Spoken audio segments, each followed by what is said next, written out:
Welcome back to The Explainer. Today, we're diving into the absolute best secret for natural, fluid English. If you've ever felt like your sentences sound, a bit rigid or maybe even robotic, you're exactly where you need to be. We're going to master something called Fanboys. And right off the bat, just to clear the air, like our friends at Single Step English point out, we are definitely not talking about electric fans here. It's actually a seriously powerful grammatical toolkit. By the time we wrap this up, you'll be combining phrases and building sentences with the seamless flow of a native speaker. Here's our game plan for today. First, we'll figure out what fanboys actually are. Then we'll break down the 7 specific conjunctions. After that, the really fun part, we're breaking the rules and talking about starting sentences. Then we'll uncover some comma secrets, and finally, we'll do a quick showdown between conjunctions and adverbs. Let's jump right in. All right, kicking things off at Section 1. What exactly are fanboys? Let's unlock coordinating conjunctions. Now think back for a second. Have you ever had one of those super strict English teachers who told you it was totally illegal, like absolutely forbidden, to start a sentence with and or but? I mean, I definitely did. We carry these rigid rules with us for years. Well, today, we're tossing that completely out the window. But to do that, we first need to understand what these words actually do. So, fanboys are what we call coordinating conjunctions. Basically, that's just a fancy way of saying they are function words that connect 2 or more elements that are on the exact same grammatical level. They bring equals together, noun to noun, verb to verb, or independent clause to independent clause. Think of them as the ultimate bridge builders in English. You absolutely need them if you want to combine phrases and avoid speaking in short, choppy, robotic fragments. Moving right along to Section 2, the Fanboys Arsenal. Let's look at these 7 conjunctions. This acronym is brilliant because it's so incredibly easy to remember. For, and, nor, but, or, yet, so. That's the whole shebang, just 7 tiny words, but man, they do a massive amount of heavy lifting. For gives a reason, and adds info. Nor gives a second negative, but shows contrast. Or gives a choice, yet brings an unexpected twist, and so gives a result. Let's actually see them in the wild. Take for. It's a bit more formal, kind of doing the same job as the word because. Reading fiction is beneficial, for it can make us empathetic. It just smoothly explains the reason. Then you have and, which is literally the workhorse of the English language. Samir bikes to the park and plays soccer. Boom! It just seamlessly glues those 2 related actions into one continuous thought. Now check out the contrast with nor and or. Nor attaches a negative idea to something that was already negative. The snack was neither tasty nor filling. It's a total double negative letdown. On the flip side, or gives you a clear fork in the road. Do you like peaches or mangoes? It's a direct choice for the listener. Next up, we have but and yet. Let's use the highly controversial cilantro debate, or coriander, depending on where you live.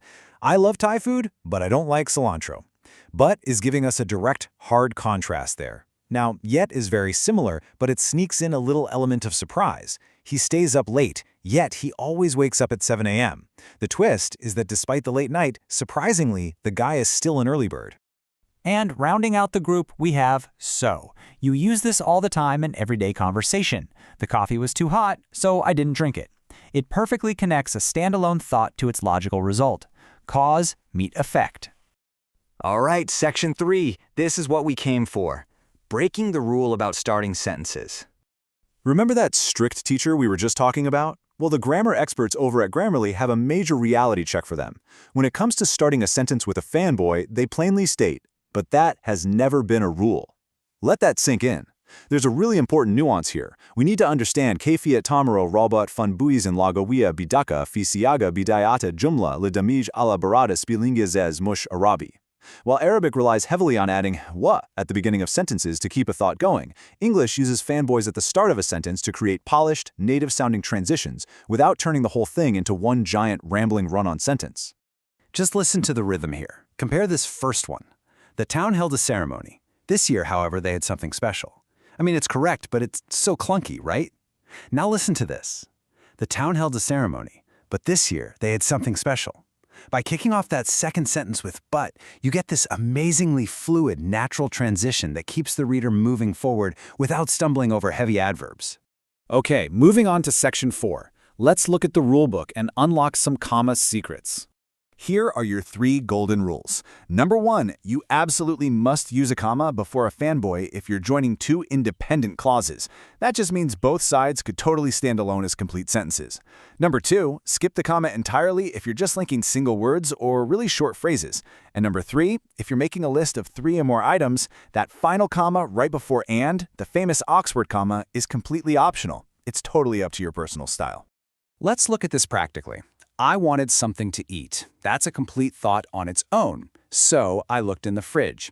Since both halves are full independent clauses, we absolutely need that comma right before so. Now compare that to, did you remember pen and paper? We're simply hooking up 2 basic nouns there. No full clauses, no comma needed. Simple as that.